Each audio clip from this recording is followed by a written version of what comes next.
Audio 1। पुस्तक का नाम बच्चे और उनका मनोविज्ञान।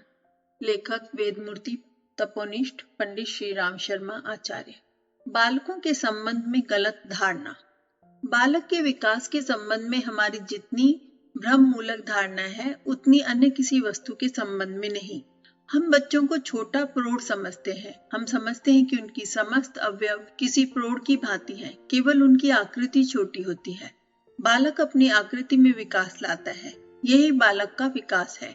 आधुनिक मनोवैज्ञानिक अनुसंधानों से जो सबसे अधिक आश्चर्य में डालने वाली खोज है वह यह है कि बालक के विकास के संबंध में ये पता लगाया गया है कि वह केवल आकृति में विकास नहीं करता बल्कि वह हर प्रकार से परिवर्तित हो जाता है। विकास और परिवर्तन में अंतर है। यदि ये परिवर्तन विकास युक्त ही होता तो वह केवल विकास ही नहीं है जैसा कि हम सोचते हैं। शारीरिक विकास देखकर हम सोचते हैं कि बालक प्रौढ़ का एक छोटा रूप है। कभी कभी शारीरिक विकास नहीं होता या बहुत कम होता है, पर आंतरिक विकास होता रहता है जिसे हम साधारण दृष्टि से देख नहीं सकते। बच्चों के विकास को विभिन्न सोपानों में बांटा जा सकता है। ये सोपान पृथक पृथक समयों में विभक्त है। बच्चों की क्रियाओं के आधार पर हम उनके विकास साधन क्रम का बोध करते हैं और यही विभाजन उचित भी है। आयु के आधार पर विकास क्रम का विभाजन उचित नहीं है, क्योंकि इससे सामान्य बच्चों का बोध नहीं कराया जा सकता। प्रारंभ में बच्चे लेटे रहते हैं, उनमें करवट बदलने तक की शक्ति नहीं रहती। ये प्रथम या प्रारंभिक सोपान है। द्वितीय सोपान में वे अपने हाथ पैर फेंकने की क्रिया में अभिवृद्धि करता है और स्वयं करवट बदल लेता है। जब बच्चा दूसरे का हाथ पकड़ कर पैर को सीधा तान देना भी सीख जाता है, लेटी हुई माता का हाथ पकड़कर उसके पेट पर अपना पैर सीधा खड़ा करके खेलने लगता है, तो तृतीय सोपान में उसका प्रवेश समझना चाहिए।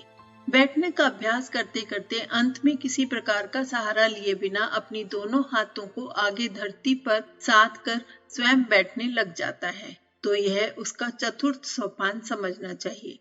बैठने के बाद बच्चा आगे बढ़ने का प्रयास करता है और घुटनों के बल सरकने लगता है। इसे पंचम सोपान के अंतर्गत रखते हैं। इसी सोपान में वह किसी वस्तु को पकड़कर थोड़ा थोड़ा खड़ा होना भी सीख लेता है। जब बच्चा धीरे धीरे चलना सीख जाता है तो यह उसके विकास का छठा सोपान समझना चाहिए। बच्चे के विकास में हम क्या योग दें, यह बड़ा महत्वपूर्ण प्रश्न है। कुछ माता पिता एक क्षण भी बच्चे को स्वतंत्र रूप से कार्य नहीं करने देते। वे सर्वदा उसे घेर कर बैठे रहते हैं। प्रथम सोपान को ही लीजिए। बच्चे को लिटाकर इधर उधर तकिया लगा देते हैं और टेढ़ा मेढ़ा ना पड़ जाए या उसको अपनी इच्छा अनुसार करवट बदलते हैं। करवट बदलना तो ठीक है, पर यह भी एक सीमा तक। वास्तव में बच्चे को कुछ स्वयं करने दीजिए। उसे अपनी आवश्यकता की भली भांति ज्ञान रहता है। साथ ही बच्चा सामान्यतः वही चाहता है जो उसे किसी प्रकार सुख दे। यह दूसरी बात है कि जलती हुई लालटेन को पकड़ने के लिए या मुंह में छुरी डालने के लिए भी वह मचल उठे। यह भी उसकी महत्वपूर्ण प्रवृत्ति की स्वाभाविक गति की पूर्ति का परिणाम है, जिसमें बच्चे को किसी प्रकार भी कम सुख नहीं मिलता। बच्चा खाट पर लेटे लेटे जो कुछ करना चाहता है उसे करने दीजिए। ध्यान यही रखिए कि बच्चे को हानि पहुंचने वाली कोई भी वस्तु खाट पर ना हो या खाट ऐसी ना हो कि बच्चा हाथ पैर फेंकने में खाट से नीचे लुढ़क जाए। बच्चे को हर समय उसकी विकास संबंधी क्रियाओं में सहायता देने का अर्थ है उसका स्वाभाविक प्रगति में बाधक होना। कुछ माता पिता चाहते हैं कि बच्चा बहुत जल्दी बैठने लगे और शीघ्र चलने लगे। इसके लिए वे उस पर अनुचित दबाव डालते हैं। वे ये नहीं सोचते कि अभी वे कितने सोपानों को समाप्त कर चुका है, वह उस स्थिति में आ सका है या नहीं, अर्थात बैठने की क्षमता रखता है या नहीं। बस बच्चे को बैठाना और उसका हाथ पकड़कर उसे चलने के लिए बाध्य करना कितना हानिकारक है। बच्चा इसके लिए सशक्त होने के पश्चात या ये कहिए कि उसके योग्य हो जाने पर स्वयं प्रयास करेगा और उस समय वह आपसे जितनी सहायता चाहता है बस उतनी ही दीजिए। अधिक सहायता देना उसके लिए लाभप्रद नहीं बल्कि शक्तियों का क्षीण बनाता है। आप बच्चे की शक्ति पर विश्वास रखिए। बच्चे पर आत्मविश्वास इतना अधिक है कि वह उसी के बल पर पूर्व कथित 6 सोपानों में सफल हो जाता है। यदि आप बच्चे को किसी एक सोपान से दूसरे सोपान में शीघ्रता से लाने का प्रयास करते हैं तो आप बच्चे पर बहुत बड़ा अहित करते हैं, क्योंकि बच्चे को प्रथम से द्वितीय सोपान तक आने में न जाने किन किन कठिनाइयों का सामना करना पड़ा होता है, उसे नए नए अनुभव हुए होते। कठिनाइयों से परास्त होकर बार बार उसे संघर्ष करने की प्रवृत्ति का बीजारोपण हुआ होता, पर आपने सब कुछ तक का अंत कर दिया। इस प्रकार हमने सोचा कि किसी बच्चे के विकास में हमारी शीघ्रता व उतावलापन कितना हानिप्रद होता है। दूसरी ओर उसके विकास की ओर से पूर्णता उदासीन भी नहीं होना चाहिए। उसके इस विकास में उचित सहयोग की आवश्यकता पड़ती है। मान लीजिए प्रथम सोपान से बच्चा द्वितीय सोपान में आ रहा है, अर्थात बच्चा अब स्वयं करवट बदल लेने का प्रयास कर रहा है। इसके लिए बच्चे को हाथ पैर फेंकना पड़ता है, उछल कूद मचानी पड़ती है। संभवतः बच्चा जिस ओर करवट बदलना चाहता है उस ओर कोई ऐसी वस्तु पड़ी हो जिससे करवट बदलना असंभव हो। इस बात का ध्यान रखें। अब यहाँ माता पिता का परम कर्तव्य हो जाता है कि वे उस वस्तु को हटाकर बच्चे की क्रिया में सहायक हो।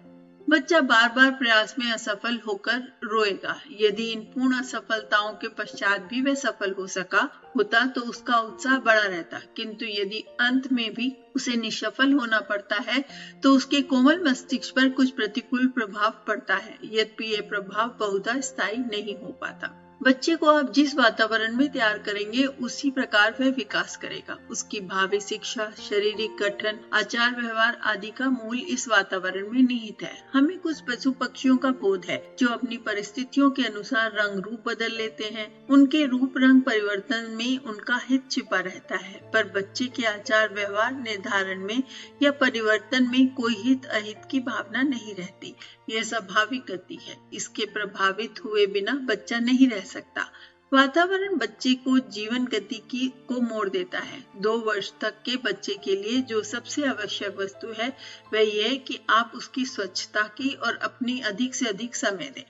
बहुधा देखा गया है कि माता पिता बच्चे को गंदगी नहीं मानते, इस प्रकार इधर उधर कोई विशेष ध्यान नहीं देते। बच्चा है कहकर वह अपने संपूर्ण कर्तव्य के भार से हल्के हो जाते हैं, पर है ये बहुत बड़ी भूल। बच्चे को गंदा रखकर आप न केवल उसके वर्तमान विकास में बाधक सिद्ध होते हैं, बल्कि उसके भविष्य को भी क्षतिग्रस्त करते हैं और बच्चे में गंदगी की आदत भी डाल देते हैं। सौभाग्य से हमारे देश में अब वह घृणित प्रथा उठ गई है जिसके अनुसार बच्चे को अफीम तथा इस प्रकार के अन्य मादक पदार्थ खिलाकर माताएं सुला दिया करती थी और बड़े आराम से स्वयं दिन भर खेती का काम करती थी। पर इतना अवश्य था कि आज भी अधिक माता पिता यही चाहते हैं कि बच्चा हर समय सोता रहे ताकि वे चैन से सांस ले सके। 2 से 5 वर्ष की अवस्था विकास के दृष्टिकोण से बहुत महत्वपूर्ण है। इस आयु में बच्चे की अनेक प्रवृत्तियों का जन्म, विकास एवं परिवर्तन होता है। साहसी, निडर व उत्साही बच्चा कायर, डरपोक और उत्साहहीन हो सकता है। माता पिता इसे देखकर आश्चर्य भले ही करें, पर वास्तविकता ये है कि उक्त आयु काल एक ऐसी अवस्था है जब बच्चा उस तप्त लोहे की भांति रहता है जिसे जैसा चाहे मरोड़ दे। अब इस आयु काल में हमने अपने बच्चों को काफी सतर्क रहना चाहिए। प्रायः देखा गया है कि माता पिता बच्चों के गिर जाने, चोट लग जाने आदि की धमकी देते हैं। इसका बहुत बुरा प्रभाव बच्चे के विकास पर पड़ता है। चाहिए ये कि बच्चे को ऐसे स्थान पर खेलने दिया जाए जहां चोट लगने या गिरने की आशंका ना रहे और वहां उन्हें और प्रोत्साहित किया जाए। बच्चा माता पिता का प्रोत्साहन पाकर अपने विकास में कितनी प्रगति कर सकता है उसका प्रमाण अनेकों प्रयोगों द्वारा प्राप्त हुआ है। अनुशासन की आवश्यकता। बच्चे के विकास संबंधी तथ्यों पर विचार करते समय उसकी स्वतंत्रता के बारे में बहुत कुछ बात कही गई है, पर इसका अर्थ ये कदापि नहीं है कि उसे अनुशासनहीनता का बीजारोपण किया जाए। बच्चे में अनुशासन रखना नितांत आवश्यक है, पर इसकी विधि कुछ जटिल है। बहुधा लोग अनुशासन व दंड में चोली दामन का साथ मानते हैं, पर ऐसा सोचने की वे भूल करते हैं। वास्तव में बच्चे के अनुशासन का प्रश्न महान धैर्य और प्रगाढ़ प्यार मानता है। डांट फटकार कर द्वारा अनुशासन रखना बच्चों को उचित अनुशासन से वंचित रखकर उनके दुर्गुणों को छिपाने का अवसर देता है। बच्चे से आप क्या आशा रखते हैं, पहले इस पर विचार कर लें। फिर यह सोचें कि जो आप कुछ चाहते हैं वह उसकी शक्ति के भीतर की वस्तु है या नहीं। आपकी इच्छा के प्रतिकूल कार्य करने वाला बच्चा नटखट, शरारती आदि विशेषणों से सुशोभित किए जाने के योग्य नहीं है, यद्यपि लोग करते ऐसा ही है। आपने उचित अनुचित, भले बुरे की जो परिभाषा निर्मित करी है वह बच्चे के लिए कोई अर्थ नहीं रखती। बुरे भले की जो बात हम बच्चे के सम्मुख रखते हैं वह अपने शाब्दिक अर्थ के साथ कोई महत्व नहीं रखती। बच्चा ये नहीं समझता कि क्या अच्छा है और क्या बुरा। जब बच्चा कोई ऐसा कार्य कर बैठता है जिस पर माता पिता ये कहते हैं कि ये बुरी बात है, तो बच्चा केवल इतना जान लेता है कि उसके माता पिता ने मेरा अमुक कार्य अप्रिय लगा है, यदि मैं ऐसा फिर करूंगा तो वे अप्रसन्न होंगे। माता पिता को अप्रसन्न न होने देने के अभिप्राय से ही, अर्थात उसे प्यार पाने की लालसा से ही बच्चा उस कार्य को पुनः नहीं दोहराता। संयोगवश यदि यही भूल वह दोहरा देता है तो उसी समय उसकी मुखाकृति, उसका रोम रोम देखने योग्य होता है। समानतः 4 से 6 वर्ष तक के बच्चों में इस प्रकार की आदत पाई जाती है। इस आयु में जब बच्चे को माता पिता फटकारते हैं तो वे खूब रोते हैं। रोते समय घर के सदस्य उन्हें चुप कराने लगते हैं। अब बच्चा और जोर से रोने लगता है। लोग उसे 20 प्रकार के प्रलोभन देने लगते हैं। साथ ही यह भी कहते हैं कि जाने दो, अब तुम उन लोगों के पास मत जाओ। बच्चे को इन शब्दों से बहलाना बड़ी भयानक वस्तु है और इस प्रकार उसे शिक्षा दी जाती है कि तुम्हारा अनुशासनहीनता का प्रशय देने वाले ही भी उपस्थित हैं और जो इसे नहीं चाहते उनसे तुम अलग रहो। धीरे धीरे यह आदत सी बन जाती है और बच्चे कोई भी कार्य करने से नहीं हिचकिचाते। इतना ही नहीं, जब वे देखते हैं कि माता पिता किसी कार्य विशेष से चिढ़ते हैं तो जानबूझकर वे वही कार्य करते हैं। उनकी प्रिय वस्तु को तोड़ते फिर फोड़ते हैं, क्योंकि वे जानते हैं कि हमारी सहायता करने वाले लोग भी उपस्थित हैं। बच्चे को स्वयं तो इस बात का बोध नहीं है कि क्या अनुचित है और क्या उचित। उसने कोई अनुचित कार्य किया, आपने उसे दंड दिया, जिसके निराकरण के लिए दूसरे किसी महोदय ने बच्चे को गोद में लेकर बहलाने लगे। निश्चय ही बच्चा प्यार करने वाले की बात क्षण भर के लिए मान लेगा। अब जब वह यह देखता है कि उसके उसी कार्य के लिए कुछ लोग कुछ भी नहीं कर रहे और वे अपने कार्य को अनुचित नहीं समझता, बल्कि माता पिता द्वारा दिए गए दंड को ही निराधार मानता है। बच्चे में किसी भी कार्य को करने, ना करने, निषेध कार्य को कर बैठने आदि की आदत देखकर हम अपना धैर्य खो बैठते हैं और सोचते हैं कि बच्चे में अनुशासनहीनता है, वह आज्ञाकारी नहीं है। एक तो बच्चा भूल जाता है, क्योंकि भूलना मानवीय स्वभाव है। दूसरा, बच्चे के सम्मुख ऐसी परिस्थितियां आ जाती हैं कि उसे विवश होकर निषेध कार्य को कर बैठना पड़ता है।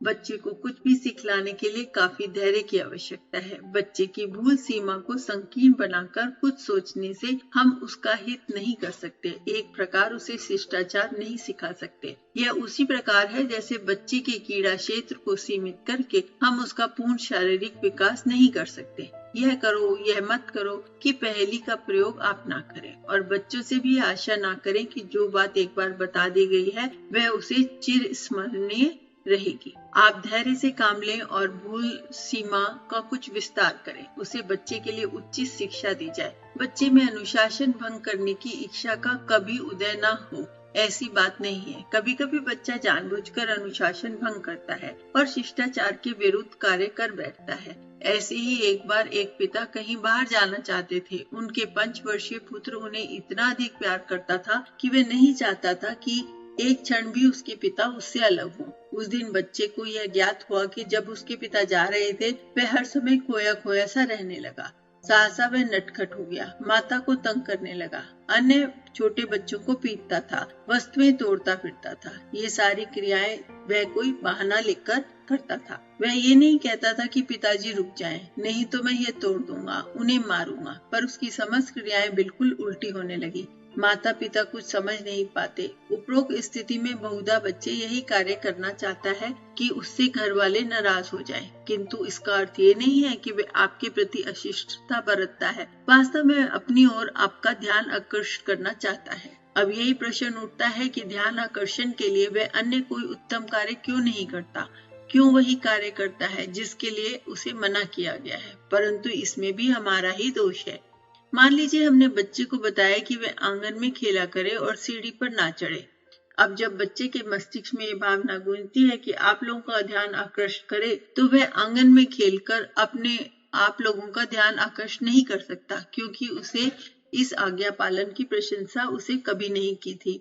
अतः उससे विवश होकर ऐसे कार्य करने पड़ते हैं जिसको आपने निषेध घोषित किया है और जिनके ना करने पर आप बच्चे को बराबर फटकारते हैं। घर में बच्चे में किस प्रकार का अनुशासन करना चाहिए इस विषय में कुछ और अधिक न लिखकर केवल इतना ही बतला देना पर्याप्त है कि आप बच्चे को बच्चा समझिए और अपने मस्तिष्क के समान उसके मस्तिष्क को न मानिए। आप जो चाहते हैं उसका पालन तुरंत न कराने की चेष्टा कीजिए। ये मत करो, बहुत शरारती लड़के हो आदि का प्रयोग तो करना ही नहीं चाहिए। आप जो कुछ बच्चे से कराना चाहते हैं उसे इस रूप में बच्चे के सम्मुख रखिए कि बच्चा उसे करने में आनंद पावे, इस कार्य के प्रति आकर्षित हो जाए। बच्चे को बुरा कभी भी नहीं कहना चाहिए, अश्लील शब्दों से संबोधित नहीं करना चाहिए।